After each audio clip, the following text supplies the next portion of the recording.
tignan po natin ano ba ang inyong gabay kapalaran pagdating sa inyong love life ngayong third quarter, no? So, July, August, September. Okay, tignan natin. So, Leo, maganda pa rin na alam mo ang inyong Sun, Moon, Rising, and Venus sign para sa iba pang guidance or baka mas makaresonate ka sa iba mo pang sign, no? Sa yung big three. Okay. Love life po ni Leo, Sun, Moon, Rising, and Venus sign, Spirit Guide. Leo, Sun, Moon, Rising, and Venus sign. Oops. So, meron tayo guys, lightning. Mukhang natatauhan dito yung person mo ngayon. Parang biglang naguguluhan ka sa person mo kasi pabago-bago siya ng mood. Okay, expect nyo na guys, ngayong third quarter, pabago-bago yung isip ng person mo. Pwedeng nandun siya sa point na nagpaparamdam siya pero bigla lang din mawawala. So, parang kabuti yung energy na nasasagap ko sa person mo. Tignan natin ha, baka may nagpapagulo sa isip niya. Ini-stalk ka rin niya oh. Stalker na siya ngayon. Tignan pa natin.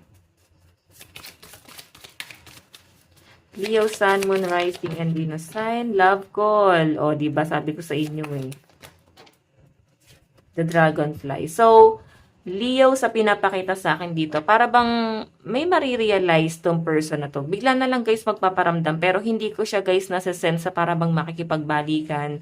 Or kung kayo pa guys ng person mo, para bang meron siyang gusto dito sa relationship na to. Kasi guys, parang nandun lang siya sa point na ayaw ka lang niyang mawala or ayaw niyang mawala yung presensya mo. Okay? Gusto ka lang guys na feel ng person mo. Siguro gusto niya pa rin na friend pa rin kayo. Okay pa rin kayong dalawa. Siguro itong person na to, mahal ka naman talaga niya pero hindi niya guys matanggap sa sarili niya kasi love call na to. Okay, nandun na siya guys sa point na takot na lang talaga siya na mawala ka. Lalo na sa mga ano dito guys, pwedeng itong person na to is committed na sa iba or pwedeng committed ka sa iba. Pwedeng may third party involved. So sa pinapakita rin sa akin guys, takot lang yung person mo na mawala ka. Gusto pa rin niya na may connection pa rin kayong dalawa, magkaibigan pa rin kayo. Or nandyan ka pa rin, may nakikita ako na parang may message sa'yo yung person mo na parang bang kaya mo raw ba siyang antayin? Kasi ini-stalk ka niya ngayon, magugulat ka sa pagpaparamdam na ginagawa niya sa inyo, Leo. Okay? Past person, siguro kung bakit din na hindi niya guys magawang lumapit ng ganun kabilis sa inyo kasi gusto mo na atang tansyahin ng person mo kung pwede pa siyang bumalik sa inyo. Or pwede pa bang i-work out itong relationship na to? I think meron siyang malaking pagkakasalang ginawa sa inyo. Okay, tignan mo yung bottom of the deck mo, abundance.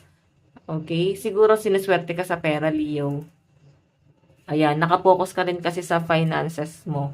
Hindi naman siguro pera yung habol sa'yo ng person mo. Siguro, gusto niyang makishare sa energy na nasasagap mo, sa positive energy na meron ka. Kasi yung energy ng person mo, guys, as in down. Okay, ganun yun eh. Mararamdaman nyo na pagka-positive yung energy mo, marami kang na-attract na mga tao sa paligid nyo, guys. Pero pag negative, lahat sila naglalayuan sa inyo. Nararamdaman nyo ba yun? So, I think ang energy ni Leo hanggang third quarter, hanggang ngayong third quarter is napaka-positibo lang, guys. Wala akong nakita masyadong problema or as in down. Okay, etong person mo na to, parang gusto ka pa rin niyang kausap. Or kung ito naman guys ay new person, hindi pa siguro siya guys umaamin sa inyo.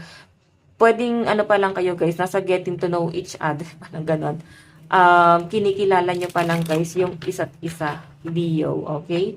So sa pinapakita sa akin dito, gusto niya na lagi pa rin kayo guys magkausap, lagi siya guys sabik na kausapin ka. Okay? Tignan natin Leo. Leo, Sun, Moon, Rising, and Venus sign. Meron tayong The High Priestess.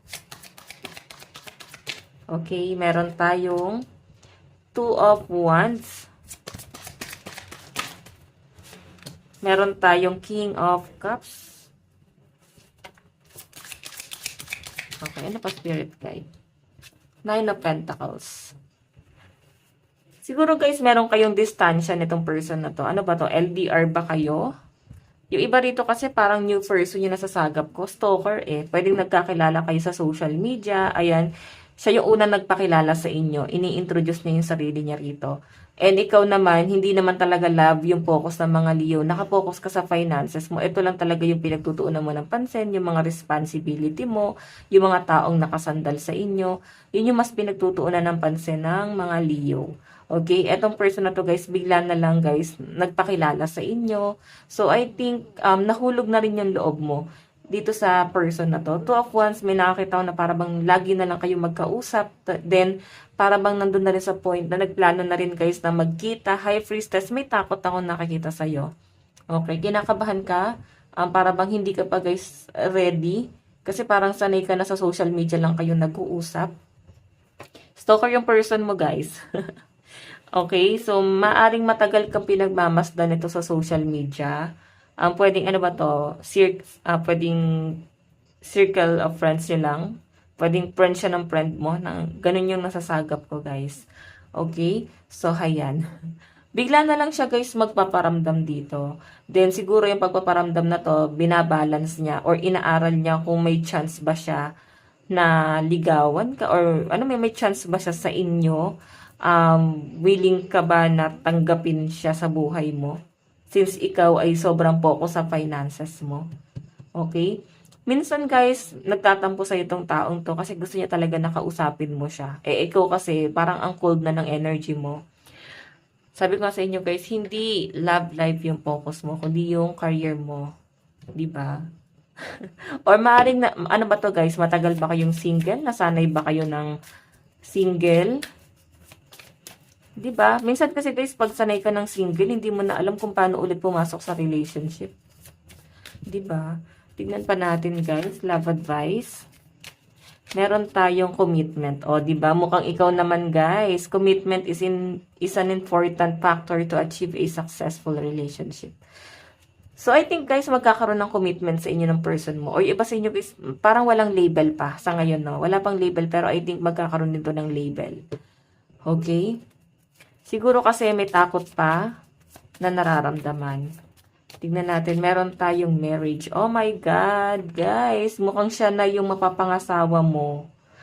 Ano ba to? Ayan na, expect nyo guys, aamin siya sa'yo ngayong third quarter. No? Bago matapos ang third quarter, aamin sa itong taong to. And parang pinapakita sa akin dito na para bang gusto niya na ikaw na yung last. Ayan, may usapan na marriage dito. Mukhang ano ba to, ikakasal na kayo guys. Okay, may magpo-propose. Nakakatuwa naman, ayan. Masusurpresa ka guys dito sa taong to, no? Ang dami niyang pag-giveaway. So, Leo, ito lang po ang inyong gabay, kapalaran pagdating sa inyong love life ngayong third quarter. Bukas po lahat. God bless and love you all. Bye-bye.